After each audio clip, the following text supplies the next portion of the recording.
SwayamPrabha. Digital India. Educated India.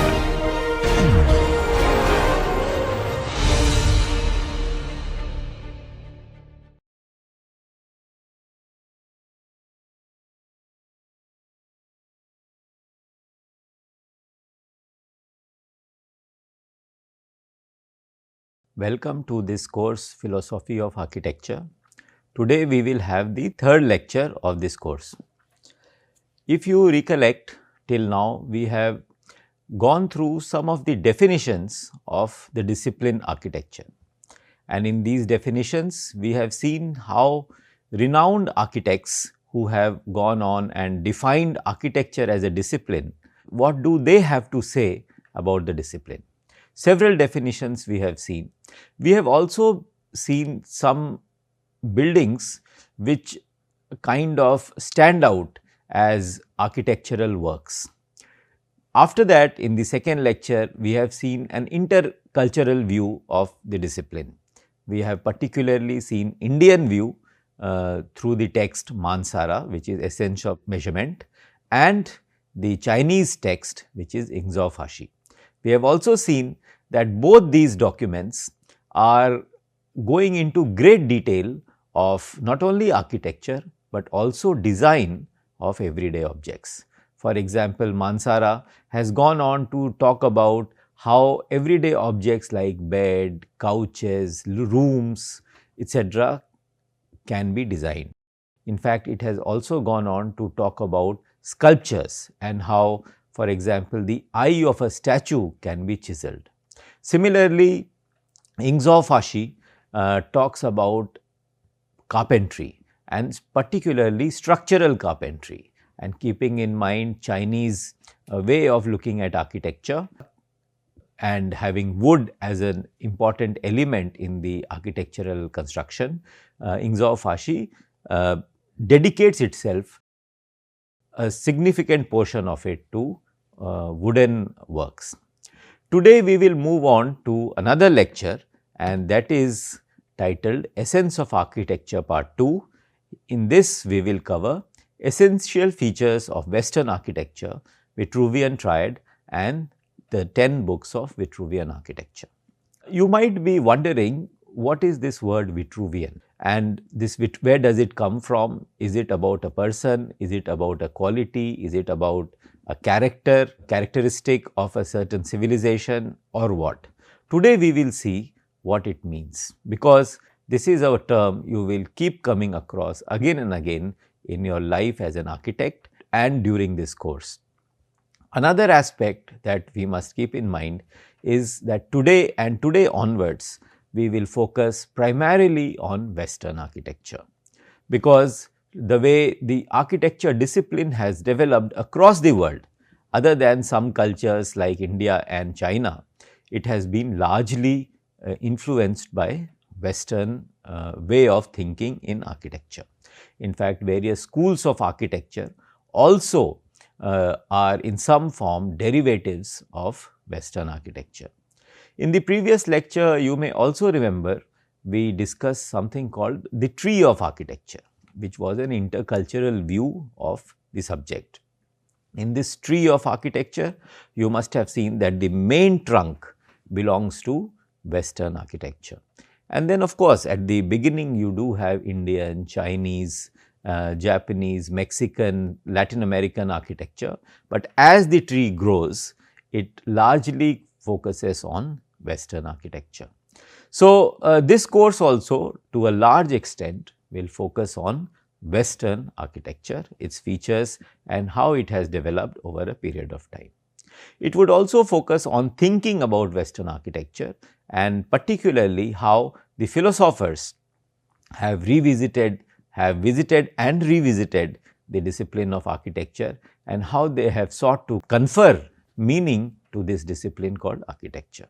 So, today as you can see, this lecture will focus on the essential features and the Vitruvian Triad. The picture also, if you look at the slide closely, you will see that this is the ruin of a Greek temple or a Greek architectural object. If you happen to travel to Greece, you will find several such structures facing you, and they are nothing but the remnants of Greek civilization which existed more than 2000 years ago. You will see that the Western architecture to a large extent is inspired by this architecture or this Greek architecture.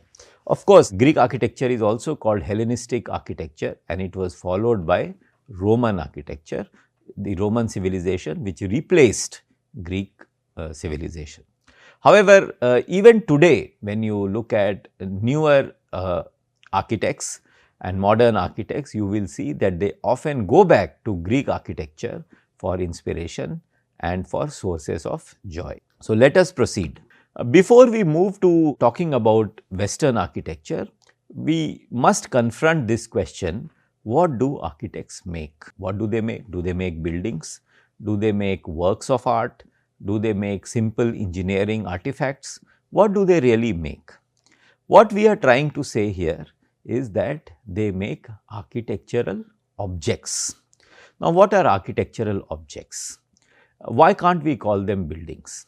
Now, you know, if we call them buildings, there is enormous focus or inordinate focus on the built structure, a building, and that building which is for dwelling, a building which is also an act of doing. So, therefore, it covers the discipline and yet it does not cover a part of the discipline. It also does not cover the artistic element which is inherent in the discipline of architecture. So, we will not call the structures that are created by architects as buildings, but we will call them architectural objects. We will not call them architectural works either, because when we call them architectural works, then the association, the relationship between the artist or the architect and the building or the work is very, very close. So, it becomes difficult to take an objective view or a dispassionate view of the work or of the building. So, therefore, we will not call it a work of art, we will not call it an architectural work, we will not call it a building, we will call it architectural objects. Second thing, another phrase that we can use is also built structures.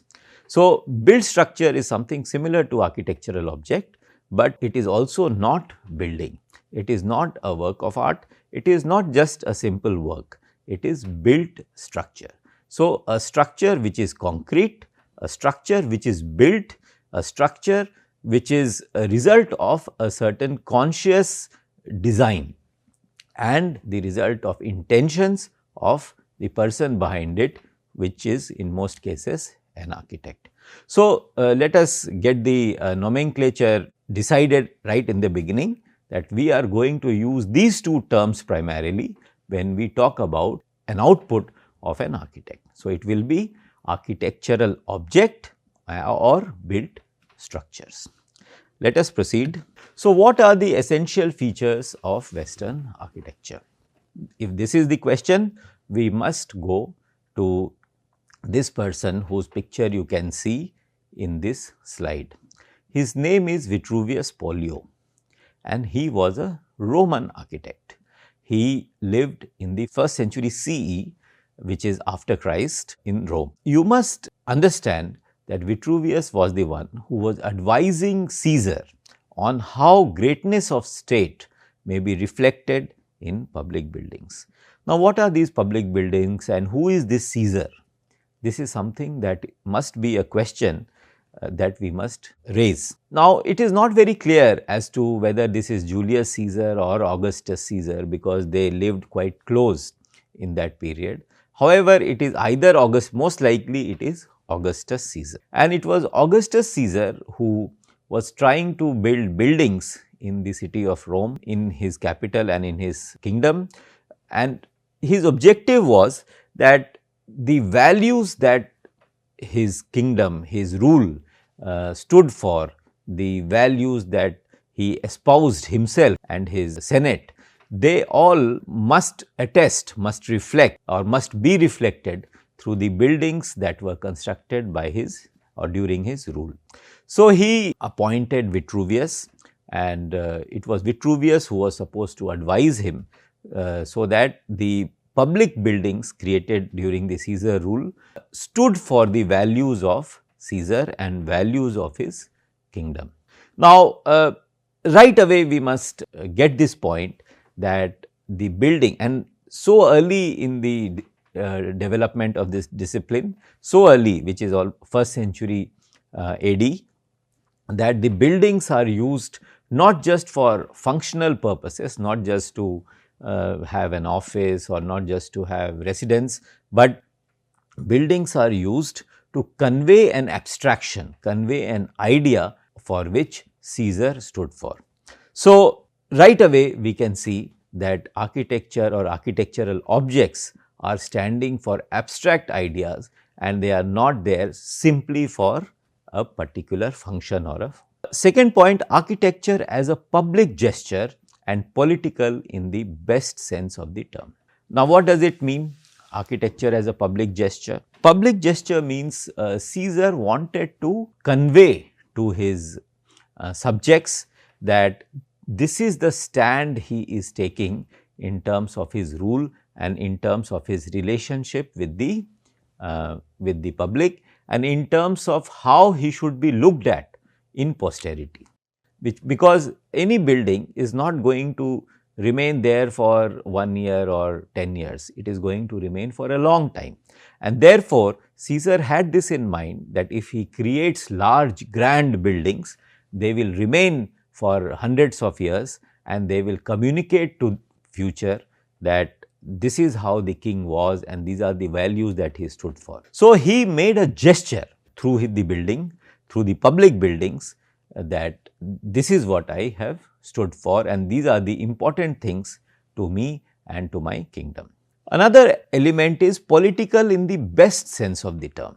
So, when we say political and when we say best sense of the term, we must understand how politics was in those days and how politics is in today's circumstances.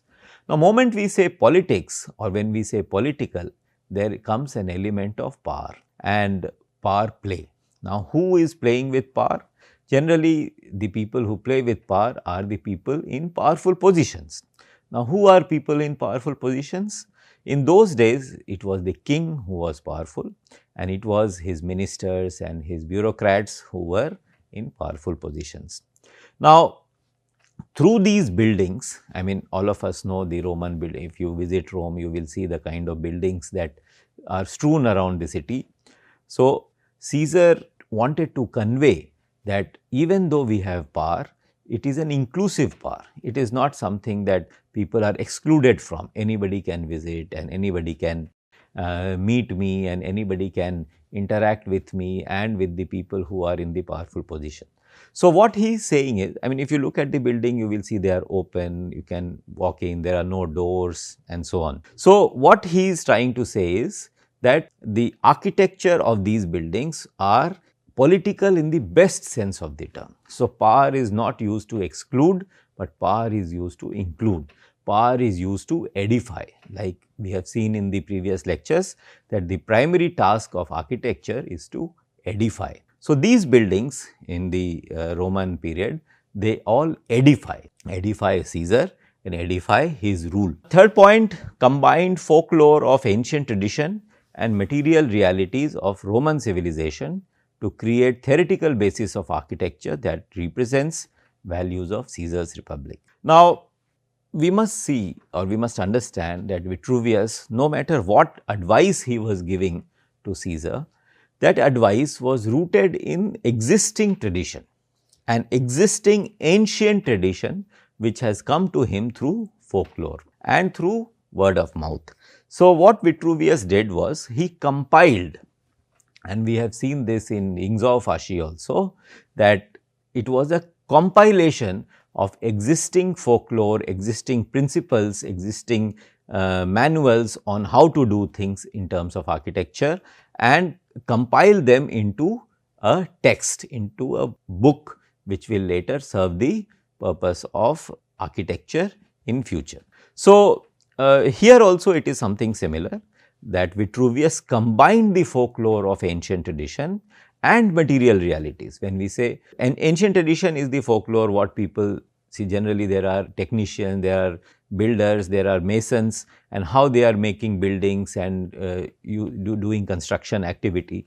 So, they all know something. Vitruvius went around and collected that information through folklore, through actual talking to people and so on. But it was not just collection of ancient tradition and folklore. He also saw what are the material realities. So, what are the materials being used, what are the kinds of building that are being constructed at that time, and can that be used for inspiration, etc. So, in the previous slides, when we see this picture, perhaps Vitruvius was familiar, he must have seen this building while making the work that he ended up making for Caesar and for the discipline of architecture. So, collection of material realities of Roman civilization and collection of folklore of ancient tradition related to building and construction and architecture, both of them were combined to create a theoretical basis of architecture. So, when we say theoretical basis means what? It is in the form of a book, it is in the form of precepts which says do's and don'ts. So, you do this and you don't do this. It is also in terms of mathematics, that it prescribes certain standards, certain formula which it is expected that the future architects will follow. And it is also an abstract document which says that if you do x, y, z, you will be able to represent certain values, in this case values of Caesar's republic. Finally, Vitruvius' work, it presents theory and practice as components of all arts. So, it means that Vitruvius is saying that architecture is an art and theory and practice both are required to make the art complete. So, in this case also, and in architecture even more so compared to say painting or drawing or dance or singing, in arts, particularly architecture as an art, both theory and practice are important components of architecture as art. So, this is how Vitruvius presents architecture or theory of architecture, and as we have progressed, so today almost 2200 years later, we are still discussing Vitruvius, and we are discussing him because of his significant work that he did in that period, where he did all of this that we have just now discussed.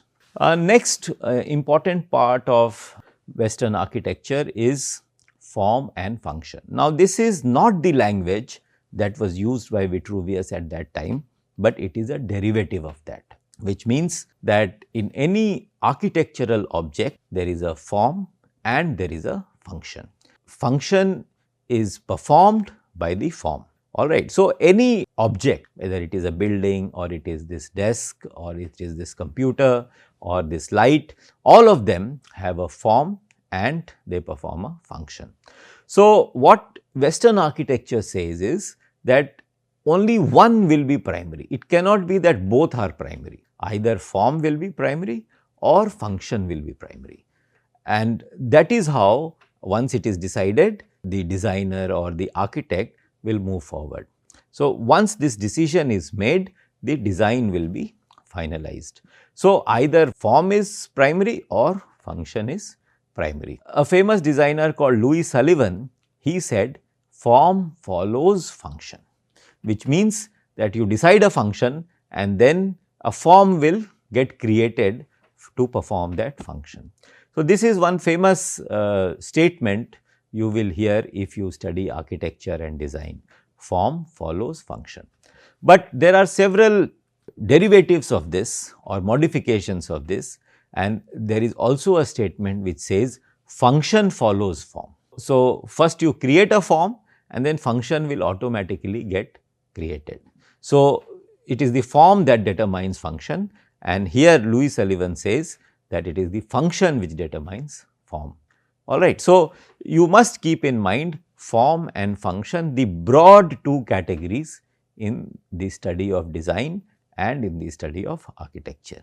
There are some other modifications also, like form evokes function or function evokes form. So, that is also there. You do not bother about the other, you just bother or you just focus on one, whether it is form or function, and then automatically the other will get evoked. So, that is another way of doing this architecture and design. Now, both form and function has created their own school of thinking and doctrines. So, there is a formalist architecture and there is a functionalist architecture. So, formalist architecture will focus on form, that form is important, function is secondary. Even if it does not serve any function, it is fine. And functionalist architecture is it should serve a function and form can be relegated to secondary status. For example, say Taj Mahal. Now, all of us must think about Taj Mahal as an architectural object. Is it a formalist architecture or is it a functionalist architecture? Because does Taj Mahal serve any function? In an abstract sense, perhaps it serves a function like embodiment of love, etc. But primarily it is a formalist architecture. It is the form. When we talk of Taj Mahal, we talk of its beauty, its grandeur, and how King Shah Jahan made a great monument in the memory of his wife. So, Taj Mahal is a good example of formalist architecture. Similarly, if we look at the buildings of Lutyens, Delhi, where our parliament is located or the new parliament is located, are they formalist architecture or functionalist architecture? We must think about them, because when they were created with a specific function in mind, that they are the parliament, that is the parliament of a country. That is where the people's representatives will be seated and they will discuss and debate and argue the laws that will be formulated. So, are they functionalist architecture or formalist architecture or a combination of the two is something that you must think about. Next point is context, systemic features, sustainability relations among architectural objects and psychological social features. This means that architecture cannot be ignorant of context, it cannot be ignorant of certain systems that determine its form and function, and it must also keep in mind how two different architectural objects interact with each other.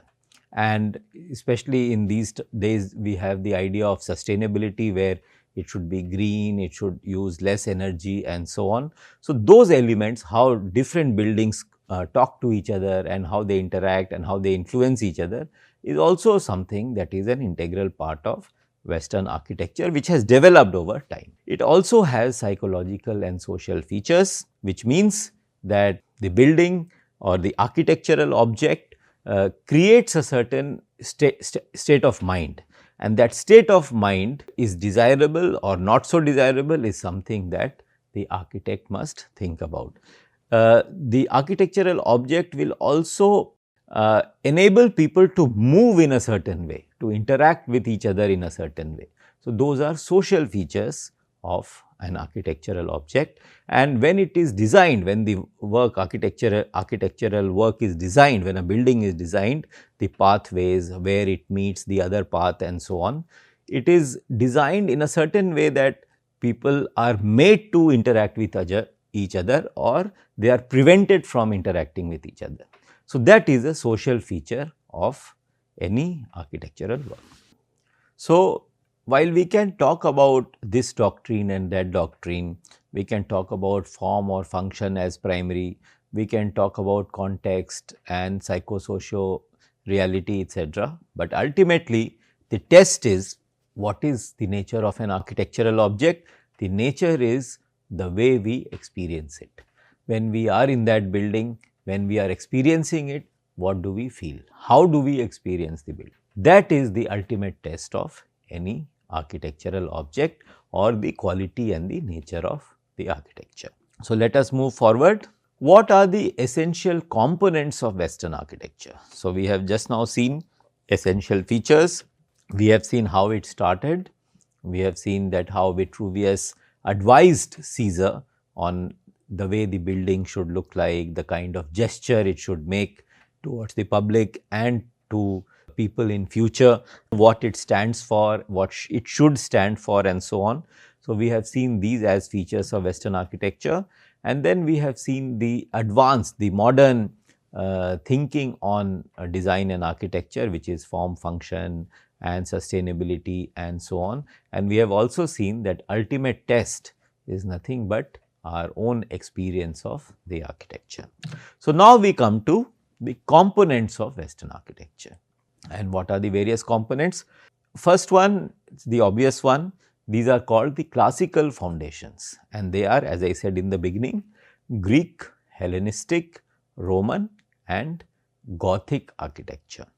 Now, each one of them have their own way of thinking, a very distinct kind of buildings you will see if you Google Greek architecture or Roman architecture or Catholic architecture, you will see Gothic architecture, you will see that the kind of buildings that belong to each one of these categories are very different. And you should train your eyes to understand what really is the difference between these schools of architecture. But for Western architecture, these are called the classical foundations. On these foundations, further edifices have been built of newer schools of architecture. Then we must not forget that Western architecture has received substantial contribution from Egyptian civilization and Islamic civilization. So, Egypt, which is a much older civilization than Western civilization, among the oldest civilization in the world. I mean, moment we think of Egypt, we think of the pyramids. So, the classical foundations of Western architecture are Greek, Hellenistic, Roman and Gothic. As I have said that you must train your eyes to understand the difference between these four schools of architecture, particularly among the classical foundations. Then we have Egyptian and Islamic contribution. All of us know that Egyptian civilization is far older civilization than the Western civilization, the Christian civilization. In fact, Egypt and India goes on to be perhaps the oldest civilization in the world. And Egyptian architecture, particularly what we know as the pyramids, you see the simplicity and the straight lines that are part of pyramids. What kind of influence those pyramids have made on the Western architecture is something that is worth exploring, worth thinking about. Second is Islamic contribution. Now, whether we talk of the Mughal architecture or we talk of, say, Turkish architecture, the architecture which has domes, which has colors, which has rounded shapes, that has given a sublime sense or sublime touch to the forms of Western architecture. So, for example, if you look at the churches and palaces in Spain, they are very good example of combination of Islamic and Western architecture. And then there was Baroque expansion. So, when the Baroque period came, suddenly there was a proliferation of buildings in the Baroque style. And then we have 18th century classicism, 19th and 20th century modernism and postmodernism. And then we had this movement of Art Nouveau. So, new art. So, as architecture became more and more a part of the movements within art, the Art Nouveau architecture also came into being. Now, you can see in this picture, this is a picture of the entrance to the metro station in Paris, and they are so beautifully made that they are called Art Nouveau structures or Art Nouveau gates. You can see a beautiful term coined for these gates of Paris metro. They are called iron flowers. It's a beautiful term, and it was created by an architect called Guimard. So, Guimard's metro entrances of Paris. Take a closer look at these entrances. Across the Paris metro, you will find such entrances. So, they are called Art Nouveau architecture. So, what I am trying to say is that first we cannot think of Western architecture as a monolith. Okay, it has received contributions from many sources, and those primary sources are first the classical foundations, which is Greek, Hellenistic, Roman and Gothic, and then the contributions from Egypt and Islamic architecture, then the Baroque, and then 18th, 19th and 20th century classicism, modernism and postmodernism, and then the intersection with art and nouveau art. Let us move forward. So, now we come to Vitruvius, and Vitruvius is this man about whom we were talking right in the beginning, and now we will do a deeper study of what work he created during his time. So, what he did was he wrote a book called The Architectura. So, you can pronounce it like this, The Architectura. The in French means of. So, of architecture, that is the title of this book, and this book has 10 books or 10 chapters. Okay, so they are also called 10 books of architecture or 10 books on architecture. Now, what are these, what does this book talk about, and how has it contributed to Western architecture? What has it contributed to the discipline itself as architecture is something that we will see now. In this slide, you can see this picture, Temple of Hercules in Pompeii. This building still exists in Pompeii, and if you happen to travel to Pompeii, you will be able to see. But it is said that Vitruvius perhaps was able to see this building while he was formulating or writing these 10 books on architecture. So, these 10 books have contributed substantially, and what does it contain? First thing it contains is a common bond of union among various disciplines and architecture as a coherent form from its place in landscape to the smallest detail. What does it mean? That all of us know, and we have seen so far in previous 2 lectures and today, that architecture is a collection of several disciplines. Now, we have seen psychology, sociology, we have seen engineering, we have seen design and several others, physics, astrology, astronomy and so on. So, this book demonstrates that how the different disciplines come together to form this subject called architecture. So, there is a common bond of union among different disciplines that contribute towards creation of this subject called architecture. So, it kind of creates an internal discipline. So, first internal structure. So, if you see the point number 3, this book developed an internal discipline of architecture. What does it mean? It means that in the discipline of architecture, there are several smaller disciplines which contribute in some way to the formation of architecture as a larger discipline. Now, first it says that these are the disciplines which will contribute towards making architecture as a discipline, and then determines the boundaries, that the contribution of say material studies is this much, the contribution of form study is this much, contribution of theory is this much, the contribution of practice is this much. So, what it is doing is, it is first giving the components, and second it is drawing a line around those components to decide what will be their contribution, in what form, in what standard and so on. So, this book created an internal discipline of the subject architecture. It also established architecture as a coherent study between landscape to the smallest detail in the building. So, for example, what is a landscape? Landscape is the place where the building is located.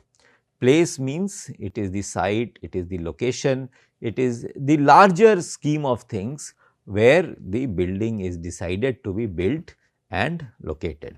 So, that is the larger part of the scene, and then the smallest detail. For example, there is a door and door has a door knob. So, architecture, or this book 10 books on architecture also spoke about something like a door knob, which is a smallest detail or one of the smallest detail in a house. So, what it does, these 10 books on architecture, is bringing together the big picture, which is the landscape, and the smallest detail, which is something like a door knob, together and form them into a coherent discipline.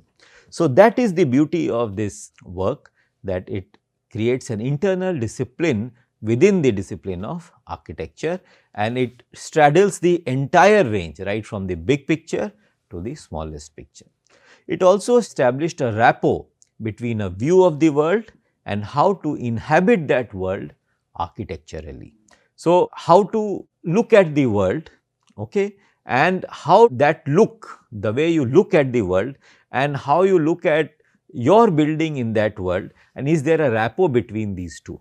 So, that is what these 10 books on architecture were able to do. And finally, it developed a system for generating, transforming and elaborating architectural form, which means, please pay attention to these three words. So, it developed a system for generating, transforming and elaborating. So, generating, you create; transforming, from one form you create another form, and then elaborate. So, these books created a system with the help of which architects will be able to generate new forms, then transform those new forms into some other form, or elaborate those forms into something much far more aesthetic and useful.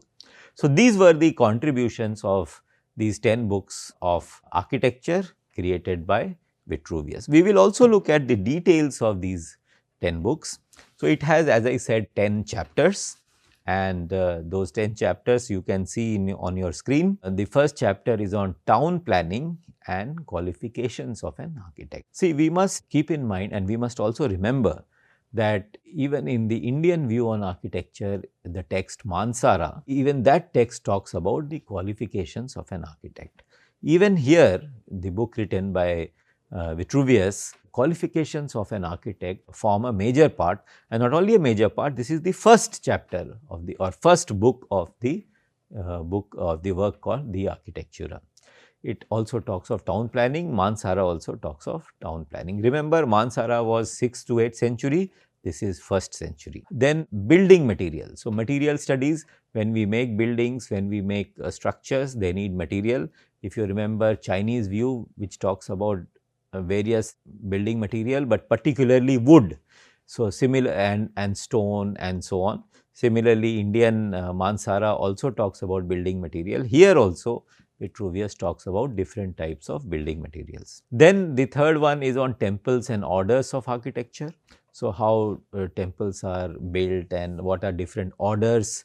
Orders in the sense that different types within one building. So, how that the rules for these building construction and orders within architecture. Fourth one is, the third book continues. Then fifth one is civil buildings. Now, this is something that is important. These civil buildings are nothing but the public buildings that Caesar was talking about, and Vitruvius was trying to communicate through these civic buildings that what are the ideas for which these buildings represent a public gesture. So, these are those civil buildings. Then you have sixth book, which is on domestic buildings.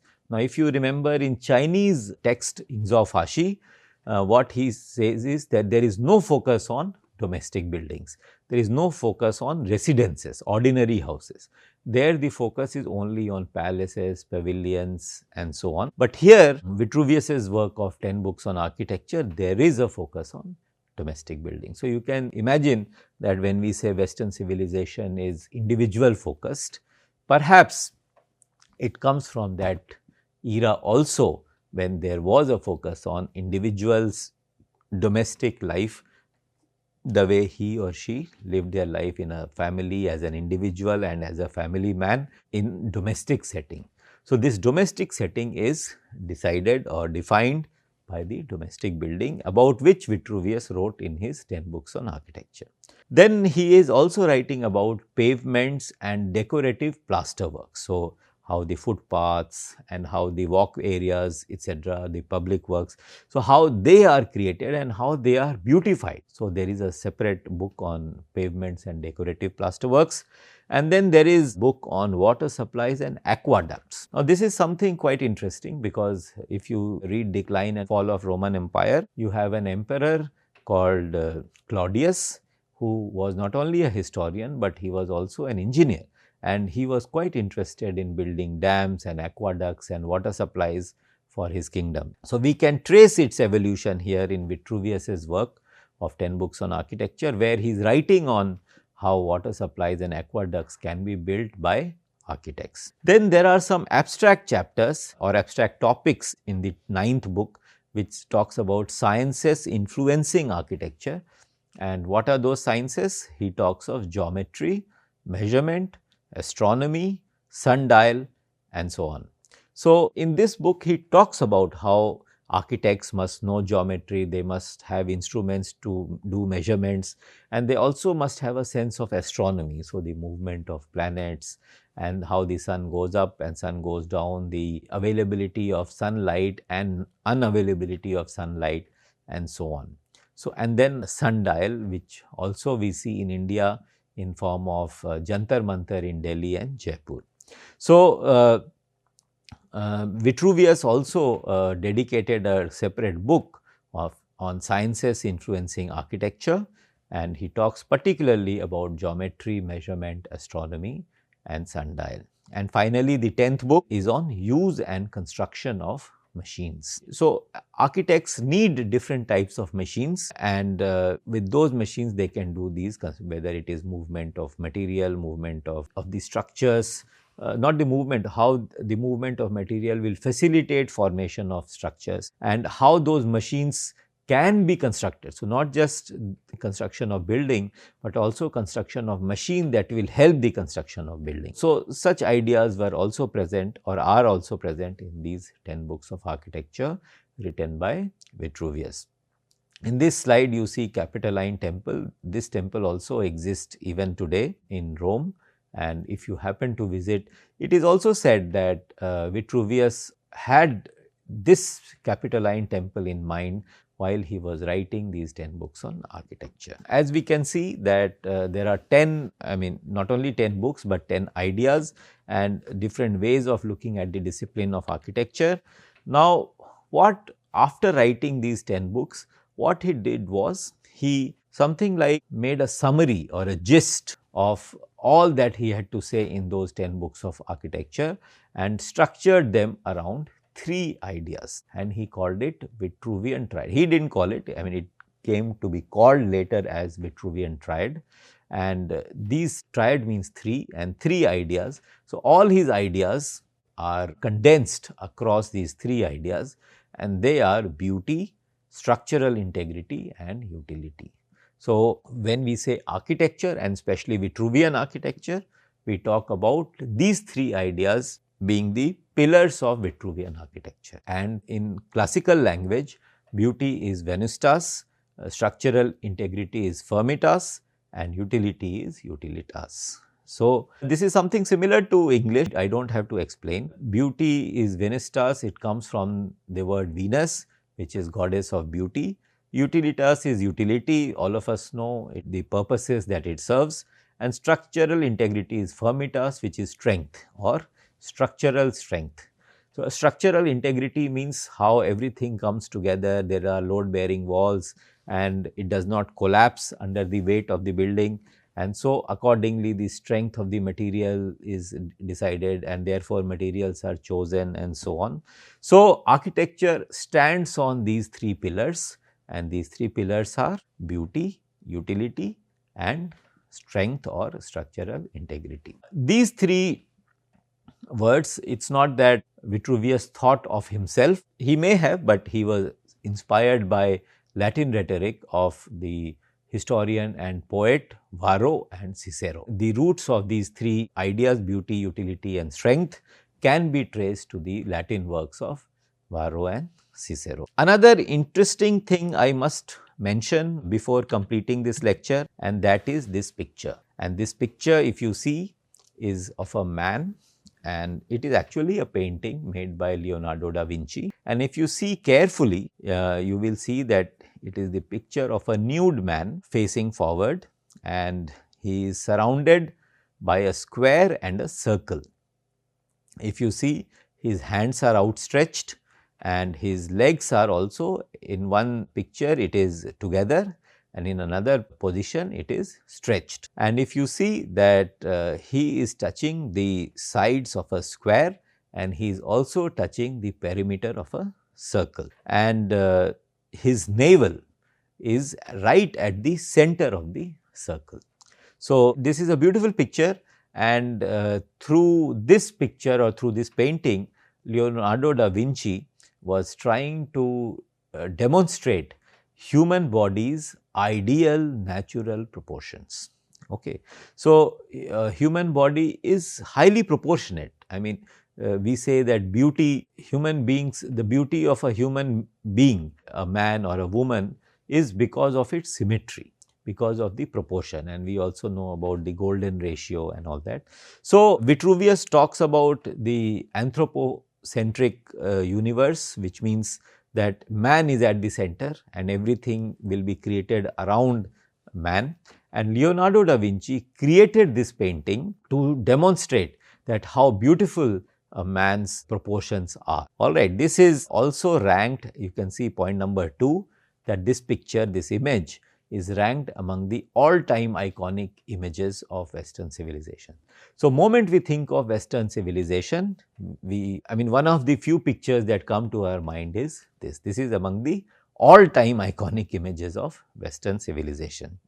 Alright, so you can see, and you must take closer look at in this image, as I have said, that man's navel is at the center and everything is highly proportionate.